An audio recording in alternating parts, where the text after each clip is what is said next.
नमस्कार दोस्तों, स्वागत है आप सबका हमारे चैनल में। तो आज हम बात करेंगे contemporary India BEd first year के यूनिट 1 के, मतलब कि आप ये लगा लीजिए चारों यूनिट्स के हम इंपॉर्टेंट क्वेश्चंस की बात करेंगे कि अगर हम इन क्वेश्चंस को कवर कर लेंगे तो हमारा सारा पेपर इजीली क्लियर हो जाएगा। तो देखिए, हमारा फर्स्ट क्वेश्चन है, संस्कृति क्या होती है? शिक्षा तथा संस्कृति के संबंध में विवरण कीजिए। ये क्वेश्चन आपसे 16 नंबर में या 4 नंबर दोनों में से किसी में एक पूछा जा सकता है। अगर खाली संस्कृति पूछा जाएगा तो वो 4 नंबर में आएगा, और अगर शिक्षा के साथ संस्कृति पूछा जाएगा तो वो आपका 16 नंबर में आएगा। तो नेक्स्ट हमारा क्वेश्चन होता है, तकनीकी सशक्तिकरण में शिक्षा की भूमिका का विवेचन कीजिए। ठीक है, ये भी आपका 16 नंबर का क्वेश्चन है। नेक्स्ट आता है आपका, वंचित वर्ग से आप क्या समझते हैं?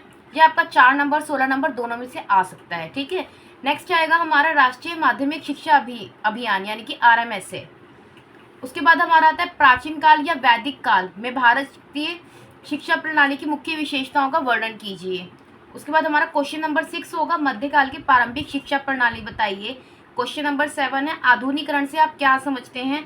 आधुनिकरण शिक्षा पर टिप्पणी कीजिए। ठीक है, अब ये आपका ये क्वेश्चन, या तो आपके ये 3 क्वेश्चन आपका प्राचीन काल, वैदिक काल, मध्यकाल और आधुनिकरण तीनों मिक्स होके भी आ सकता है और इंडिविजुअली भी आपसे पूछा जा सकता है। क्वेश्चन नंबर 8 होता है हमारा, नए आर्थिक सुधारों से आप क्या समझते हैं? इसके अंदर आपको क्या कहते हैं, वैश्वीकरण, उदारीकरण, निजीकरण तीनों के उदाहरण सहित व्याख्या करनी होती है। उसके बाद नेक्स्ट क्वेश्चन नंबर 9 है हमारा, प्राथमिक शिक्षा में सार्वभौमिकरण से आप क्या समझते हैं? क्वेश्चन नंबर 10 है, मध्य आहार भोजन यानी कि mid day meal. Question number 11 हो गया, दूरस्थ शिक्षा से आप क्या समझते हैं? यानी कि डिस्टेंस एजुकेशन एंड मुक्त विद्यालय पद्धति क्या है, यानी कि ओपन स्कूल सिस्टम क्या है आपका। उसके बाद नेक्स्ट क्वेश्चन है हमारा, सामान्य स्कूल यानी कि कॉमन स्कूल सिस्टम। नेक्स्ट हो गया, भाषा और त्रिभाषा की माध्यमिक शिक्षा में क्या व्याख्या है कीजिए, यानी कि 3 लैंग्वेज फार्मूला आपको इसमें अपना पूरा बताना होगा। नेक्स्ट क्वेश्चन नंबर हमारा 15 है, शिक्षा में व्यवसायीकरण से आप क्या समझते हैं? उसके बाद क्वेश्चन नंबर हमारा 16 हो गया, उदारीकरण, वैश्वीकरण, निजीकरण। ये तीनों आपसे अलग अलग भी पूछे जा सकते हैं, या तो 4 नंबर में आपसे अलग पूछा जाएगा, ये तीनों को मिक्स करके 16 नंबर में भी पूछा जा सकता है। उसके बाद क्वेश्चन नंबर हमारा 17 हो गया, सर्व शिक्षा अभियान। ठीक है, इसके तीनों फेसेस आपको बताने होते हैं। नेक्स्ट क्वेश्चन नंबर हमारा 18 आ गया, प्रजातांत्रिक शिक्षा या लोकतांत्रिक शिक्षा से आप क्या समझते हैं? या लोकतंत्र क्या होता है या प्रजातंत्र क्या होता है और इसकी शिक्षा में क्या भूमिका है? इस तरीके से क्वेश्चन पूछा जाएगा। क्वेश्चन नंबर 19 है, पाठ्यक्रम निर्माण, राष्ट्रीय पाठ्यक्रम निर्माण 2005, ये भी जरूर आता है। 20 हमारा क्वेश्चन है, शिक्षा का अधिकार विधेयक 2009।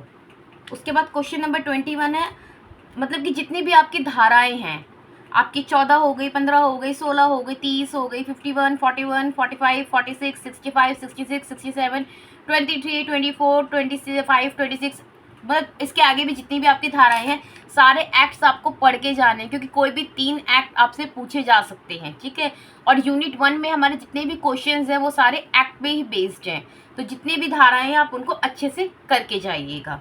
उसके बाद हमारा नेक्स्ट क्वेश्चन नंबर 22 है, भारतीय संविधान में दिए गए मौलिक अधिकार। आपके जितने मौलिक अधिकार है, समानता का अधिकार हो गया, धार्मिक स्वतंत्रता का अधिकार हो गया, इन सारे अधिकारों को आपको डिटेल में एक्सप्लेन करना होगा इन सबको आपको। नेक्स्ट है क्वेश्चन नंबर 23 हमारा, स्त्री शिक्षा यानी कि स्त्री शिक्षा को कैसे बढ़ाया गया, क्या क्या इसके अंदर किए गए, क्या क्या स्टेप्स उठाए गए लड़कियों को शिक्षा देने के लिए, ये सब कुछ आपको बताना पड़ेगा।